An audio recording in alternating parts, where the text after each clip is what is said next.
കഴിഞ്ഞ ദിവസം അയ്യപ്പനെ വിൽക്കാൻ അമിത്ഷാ രംഗത്തെത്തിയ കാര്യം ഞാൻ പറഞ്ഞിരുന്നു. അപ്പോൾ ആളുകൾ പരിഹസിച്ചു. അങ്ങനെയൊക്കെ പറയാമോ? എത്ര പത്മകുമാറൊക്കെ ജയിലിൽ കിടക്കുകയല്ലേ, അതിനെക്കുറിച്ച് നിങ്ങൾ എന്തേ ഒന്നും മിണ്ടാത്തതെന്നൊക്കെ ആളുകൾ കമന്റായി ചോദിച്ചിരുന്നു.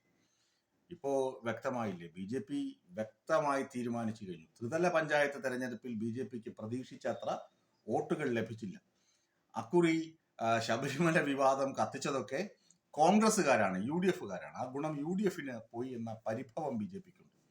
അതുമാത്രമല്ല, BJP ഒരു വർഗീയ പാർട്ടിയല്ല എന്ന തരത്തിലുള്ളൊരു പ്രചരണം നടത്താനും BJP നേതൃത്വം ശ്രമിച്ചിരുന്നു. ഇപ്പോൾ ക്രിസ്ത്യൻ മേഖലയിലൊക്കെ ആണെങ്കിൽ പോസ്റ്ററുകളുടെ നിറം പോലും കാവി ഒഴിവാക്കിയിട്ട് മറ്റ് നിറങ്ങളൊക്കെ കൊടുത്ത ചരിത്രമൊക്കെ BJPക്കുണ്ട്. അക്കാര്യവും ഞാൻ വാർത്തയായി സൂചിപ്പിച്ചിരുന്നു. ആളുകൾ എന്നെ തെറി പറഞ്ഞു, അങ്ങനെ ഒന്നും സംഭവിക്കില്ല, ഇയാൾ പച്ചക്കള്ളം പറയുകയാണ്. പക്ഷേ ഇപ്പോ BJP കൃത്യമായ നിലപാടിൽ എത്തിയിട്ടുണ്ട്. അത് മറ്റൊന്നുമല്ല, അമിത്ഷാ തന്നെയാണ് തെരഞ്ഞെടുപ്പിന് നേതൃത്വം കൊടുക്കുന്നത്. തെരഞ്ഞെടുപ്പിന് ചുക്കാൻ പിടിക്കുന്ന അമിത്ഷാ ആയിരിക്കും. ശബരിമല വിഷയം എത്രമാത്രം കത്തിക്കാൻ പറ്റുമോ അത്രമാത്രം കത്തിക്കുക എന്നതാണ് BJPയുടെ മുന്നിലുള്ള ഇപ്പോഴത്തെ അജണ്ട. അതിന് RSS 1000-ഓളം ഹിന്ദു സംഗമങ്ങൾ സംഘടിപ്പിക്കും. 1000-ഓളം ഹിന്ദു സംഗമങ്ങൾ RSS സംഘടിപ്പിക്കും.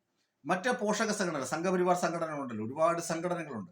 അവരൊക്കെയും തന്നെ ശബരിമല വിഷയത്തിൽ പ്രക്ഷോഭങ്ങളും, ശബരിമല വിഷയം എന്ന് പറയുമ്പോൾ സ്ത്രീ പ്രവേശമല്ല, ഈ സ്വർണ്ണക്കൊള്ള കേസാണ് എന്നൊരു ധാരണ കൂടി പ്രേക്ഷകർക്ക് ഉണ്ടാകണം. ഈ സ്വർണ്ണക്കൊള്ള കേസിൽ ഒന്നാം പ്രതി ആകേണ്ടത് തന്ത്രിയാണെന്ന കാര്യവും വിട്ടുപോകരുത്. പിന്നെ തന്ത്രിയെ സംരക്ഷിക്കുക.